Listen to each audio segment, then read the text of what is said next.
A number of people have asked me recently whether something that Al Gore has been saying a lot about, climate refugees, is actually true.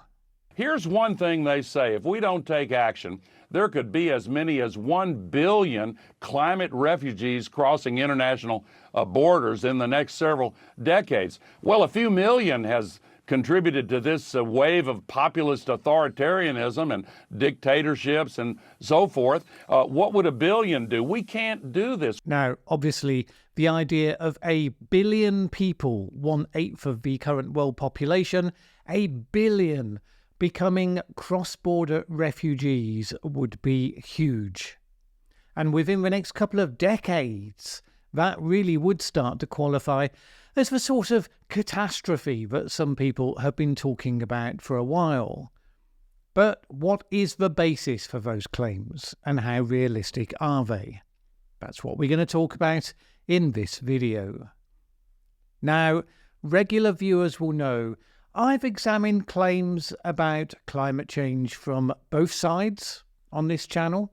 More often, to be fair, from the side that claims it's not happening at all, because the bigger claims tend to come from that direction, but on the principle that all debate and discussion is best when it's well-informed rather than misinformed. It's a standard we apply to both sides. So, let's get into this one. Al Gore, of course, is not a scientist of any sort. He's a politician. He's also one of the most public, high-profile proponents of action on climate change, and he can afford to access the best scientific advice, so you would hope that he takes it as part of his brief to get the facts right. So, where does this claim come from? How can anyone know how many climate refugees there will be in the future? Telling the future is hard. Well, historically, it's been via the use of a computer model that considers the number of people that are in an area expected to be particularly vulnerable to climate shocks. Then it assumes that all, or a given portion of those people, will have to move. So, for instance, Norman Myers predicted that there could be 200 million climate migrants by 2050, which is a lot, although still only a fraction of Al Gore's figure. According to Professor Stephen Castles, Myers' study took a map of the world, worked out what would be inundated if the sea rose by 50 centimetres, and simply assumed that all the people affected would have to migrate, and a lot of them would migrate to developed countries. You might already think that's a pretty big assumption, one that should at least be supported by historical evidence, for example. Since then, a number of other studies and articles have followed with bigger and bigger numbers. So, for example, one research paper from 2017 uses sea level rise, an extreme worst-case scenario that anyone on the coast within 10 metres of sea level becomes a climate migrant. That paper was launched with an accompanying press release from Cornell University talking about 1.4 billion displaced by 2060 and 2 billion by the end of the century. Well, here's the thing. The IPCC, of course, has a worst-case scenario. It's a scenario that even those of us who believe we will far miss the much-talked-about Paris Agreement targets, we will nevertheless not hit that worst case. And the latest trend data supports at least that much optimism, if optimism it is. But guess what? The IPCC worst-case scenario is 1.1 metres sea level rise by the end of the century. In other words, nowhere near 10 metres. So, is that where Gore got his information from? Well, the majority of recent sightings of a 1 billion figure tend to be traceable back to another report, this one. A 2020 study from the Australian think tank Institute of Economics and Peace. It got a lot of media coverage when it was released. So, for example, CNN said climate crisis could displace 1.2 billion people by 2050, report warns. As always, we are cautious whenever we see headlines with the words could in them. It's a tell for quoting a worst-case scenario that may or may not be realistic, and also those that end with the words report warns or scientists say. You just check the credentials and the reputation of those people rather than taking it on face value. So how did this report get its figures?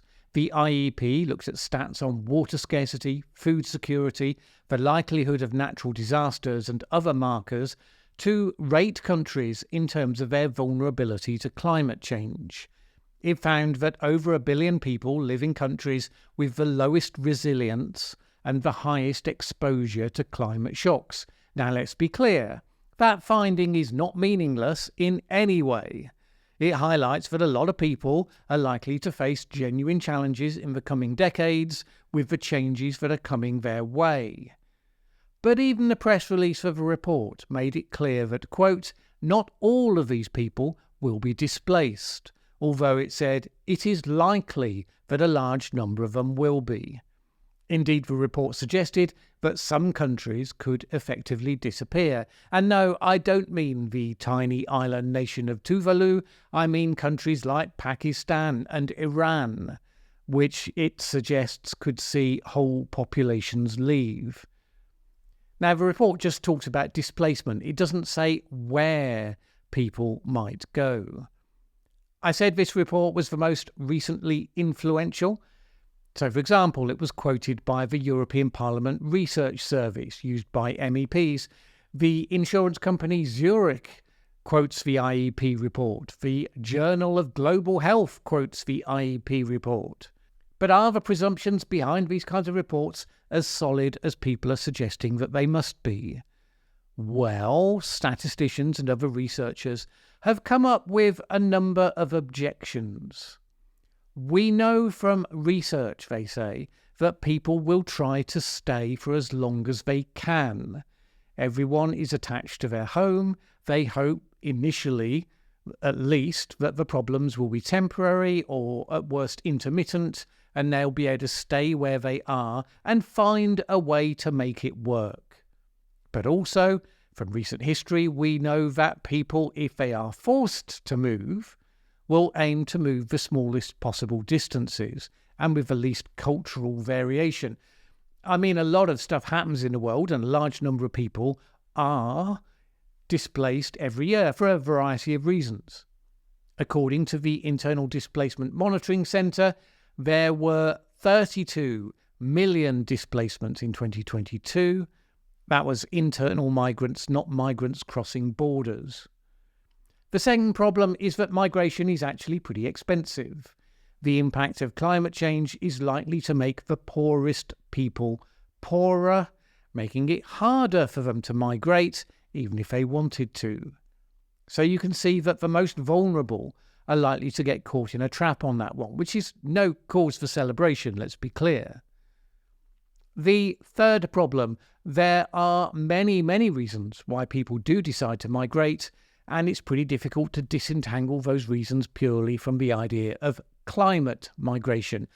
And then finally, as with many climate-related predictions, the IEP's report figure of over 1 billion ignore things that we can logically expect, namely adaptation, the building of seawalls, flood defences, changes in agricultural patterns.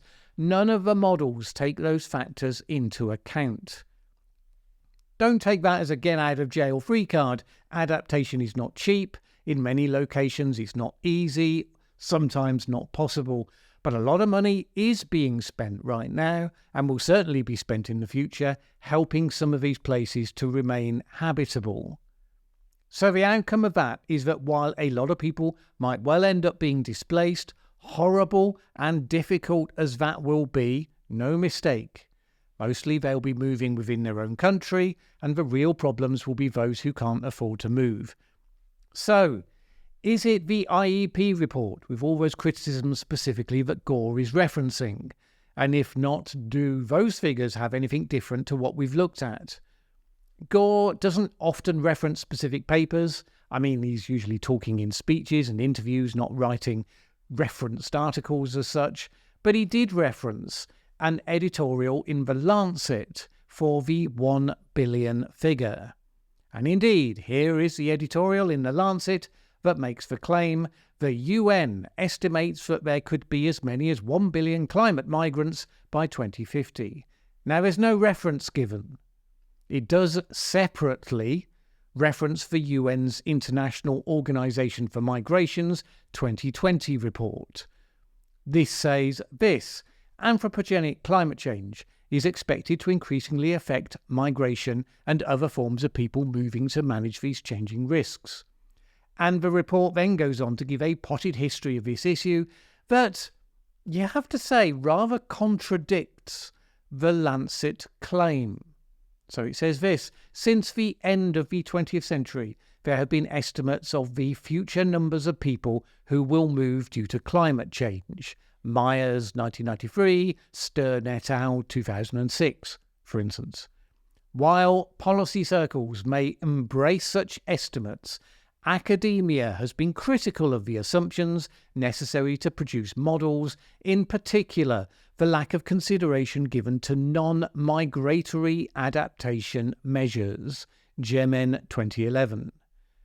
Nonetheless, these approaches and the numbers they generate continue to influence media and policy discourses, Rigaud et al., 2018. Put another way, politicians love big numbers, but the actual scientists and academics know that they're overblown, and they are pulling their hair out how easily the big numbers get the focus.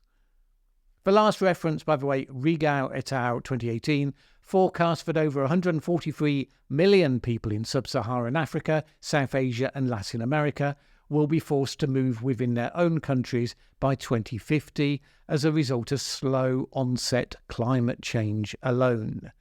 That's a significant factor for those countries, located as they are in the place expected to see the most negative consequences, but again, a very long way from the figures that Gore is throwing around. So that was the Organization for Migration's 2020 report. This is the organization, the UN specialist, contradicting the Lancet, even as the Lancet was quoting the authority of the UN. Well, did anything change between that and their latest 2022 report? Well, basically, that goes even further in seeking to move the discussion towards an unsexy, more nuanced position. A recent meta-analysis of available literature, by which they mean Sedover et al. 2021, concludes that slow onset climate changes, in particular extremely high temperatures and drying conditions, are more likely to increase migration than sudden onset events. Migrants moving to adapt to slow onset impacts might have more time to gather the resources needed to migrate, while sudden onset events reduce the ability to move by rapidly depleting resources. And it goes on to say this: to understand the relationship in its complexity, the scientific community has moved away from studying whether people migrate or not as a direct response to climate effects, and how many will do so in the future, towards studying the heterogeneous impacts. In other words, dear Al Gore, please stop using blown-up figures for effect. And if you doubt that's what they're saying, they go on to make it even more explicit by saying this: it is important to be careful when presenting projections, especially on a polarized topic such as migration. Simplistic analyses of big numbers can trigger a fear-mongering narrative that could negatively influence public perceptions and policy-making choices.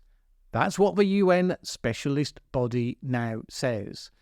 None of this means it's not an issue of concern, just that the grown-up way to deal with it is to look seriously and realistically in detail at what can be expected, what adaptations could be effective, and so on and so on. And yes, if the worst case scenario came to pass, then eventually, in probably hundreds of years, but not that long, not thousands, you might well start to see the world return to how it was in previous epochs when temperatures were a lot higher. In the time of the dinosaurs, there was, for much of the time, just one supercontinent that we now call Pangaea, and the part of the latitudes all the way down from the United States down to nearly the very southernmost tip of Africa was all arid. Europe, Canada and Russia would be tropical, Antarctica and half of Australia would be temperate. If we ended up going back there, yes, well then you would be talking about billions of people, many more than 1 billion, having to move. But unless we really do solve the problem of human aging in a rather dramatic way, none of us are going to be around to see that. And in any case, it's not the trajectory that we're on. We would have to seriously lose our way to end up there. And it's down to us not to do that, while not getting carried away with the scale of Al Gore's rhetoric into doing things in panic, some of which would have rather difficult unintended consequences probably. So no, Al Gore may be right about a number of things, but he gets a 0 on this one. And it's just a reminder, as always, to get your science from the published scientific research, not the politicians, not the bloggers, not the vested interest-funded lobby groups, not even the opinions of individual scientists, or even YouTubers.